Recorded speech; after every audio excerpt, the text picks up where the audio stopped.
Now, climate change activists scored big wins against Western oil majors last week, and they had some unlikely cheerleaders, apparently, in the world capitals of Saudi Arabia, Abu Dhabi, and Russia, all big oil and gas producers, remember. Now, this major victory effectively saw a Dutch court passing a ruling that requires Royal Dutch Shell to drastically cut its emissions by 45% compared to 2019, for example, which in effect does imply that they do have to cut their oil and gas output over that period of time. Now, defeats in the courtroom and the boardroom mean that Royal Dutch Shell, ExxonMobil, Chevron, these large oil majors are all under pressure to cut their carbon emissions a lot faster. And that, from one perspective, is good news for the likes of Saudi Arabia's national oil company, Saudi Aramco, or Abu Dhabi's national oil company, or Russia's Gazprom and Rosneft. The company, Royal Dutch Shell, however, will appeal that ruling. On the same day that happened, the top two US oil companies, ExxonMobil and Chevron, they both lost battles with shareholders who were accusing them of dragging their feet on climate change. All right, so let's dig a little deeper into this story from an African perspective. How do we make that transition to net zero as fast as possible? And what are the trade-offs involved here? Landry Ninteretse is the Africa Regional Director at 350.org. He joins us now live on the line from Sweden. Thank you for your time this evening, Landry. So your goal is to completely eliminate the use of fossil fuels. In the case of a country like Kenya, for example, 89% of the electricity generated here is from green sources, but the bulk of our transportation system runs on fossil fuel. Biomass is still heavily used. So how do we get to net zero in an economy like Kenya? Yeah, thank you very much for having me tonight. So I would say that in the countries, or the context of Kenya, the ambition to reach zero target is possible. And I have to commend the effort already made by the government and its partners to increase the part of renewable energy in the energy mix. So this is a sign that indeed with consistency, with political will, ambition, and long-term vision which take into consideration the climatic conditions and also the energy needs of the people, African countries like Kenya or others can successfully implement a low-carbon program that without necessarily tapping into the fossil fuels. And yeah, that's what I'll say. Okay, so what about the tax side of things? Because South Africa has implemented a carbon tax. It's been in place since 2019. Do we need to have more and more countries across the continent impose carbon taxes in order to speed up that transition? So actually, as you know, the carbon tax is aiming at imposing taxes on activities, businesses that release a significant amount of greenhouse gases. So while that such policies like the carbon tax can have a certain effect, we believe that the long-term and significant impact can only be achieved in the context of South Africa by through an in-depth reform and transformation of Eskom. And Eskom is the national electricity utility. So Eskom have to drive a just transition to a more socially owned renewable energy future that empowers all the people, all the communities. Because at the moment, as you know, there have been a lot of scandals of corruption, lack of transparency, mismanagement. So if those issues can be addressed, we believe that we can have a just transition which put the needs and the interests of the people and the businesses at the center of this transition. But ultimately, the question does become who then has to pay for this transition. I mean, to use South Africa as an example, you've got 90% of Eskom's power is generated by coal power plants. Two of the largest coal-fired power plants, Medupi and Kusile, in the world are owned and run by Eskom. Simply overhauling that entire architecture will take an enormous amount of time and a huge amount of money. So ultimately, who has to pay for it?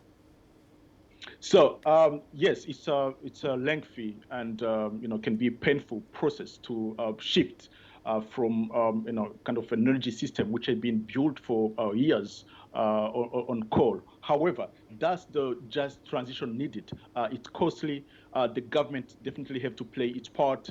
The public sector, the private sector have to also do their role. We've seen how the world recently has addressed and is tackling the pandemic. So which shows again that with real political power and ambition to make the necessary painful reform, the government supported by the national and international partners, can indeed achieve a transformation of a utility like ESCOM.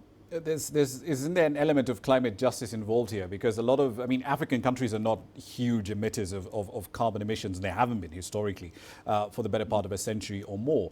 Should it therefore be the case that Western economies that have essentially built their growth for decades, if not centuries, based on a lot of carbon emissions, shouldn't they foot the bill? Definitely, yes. As we know, the majority of the African countries contribute the least to the crisis we are in. And there is a responsibility, and a big one, from the Western world to fund and finance and support this transition, the just transition to happen in the context of South Africa, and also to support the adaptation measures that countries that are at the moment the most vulnerable ones that have taken. So there is a big historical responsibility from the Western countries and institutions to accompany this transition if we need to avoid catastrophic climate catastrophe on the continent. All right, one last question for you. So divest, desponsor and defund. That's how you're summarizing your approach at 350 to financing fossil fuels. Walk us through how you're applying this. In the case of the 1,400-kilometer crude pipeline that is planned to be built from western Uganda in Hoima all the way to the eastern border of Tanzania in Tanga. So in this specific case, as 350, we've been organizing and mobilizing communities, civil society groups in East Africa, across the continent and beyond, to challenge the construction of the pipeline. And of course, we've been engaging the banks, the financials behind the project.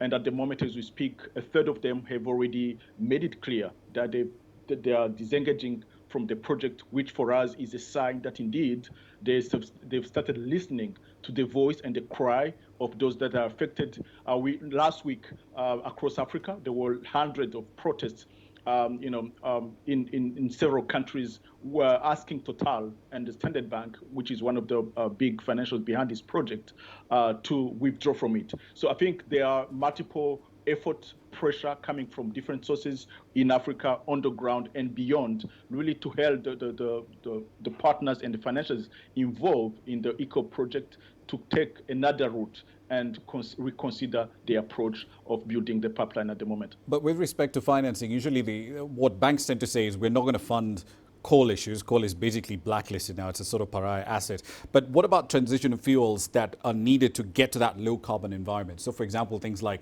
funding natural gas or LNG projects. Would that be something that's acceptable to you as 350.org for low-income countries to be able to tap into financing for those sort of projects, like the case of Tanzania or Mozambique? They're sitting on a lot of natural gas. They need to be able to utilize it. Yeah, well, it can be seen that countries like, as you said, Uganda, Tanzania, Mozambique can seem to have the right to exploit their natural resources, whether it's oil or gas. But at the end of the day, we have to ask ourselves, who is at the end of the day benefiting from such kind of investment and project? Is it the ordinary citizen or the country, or rather the same companies or corporations that are being pressured to stop their project? I think we need to have a wider picture and look at the interest and ensure that the people, the communities, those who are living in the areas where these discoveries are being made, are at the end of the day not the one paying the higher price of those projects, which seem to be that are kind of advertised as project a development project, but which pose more risk and damage than the benefit that they benefit the locals. All right, we'll leave it there for the time being. Landry Ninteretse from the 350.org. Thank you for your time joining us there from Uppsala in Sweden.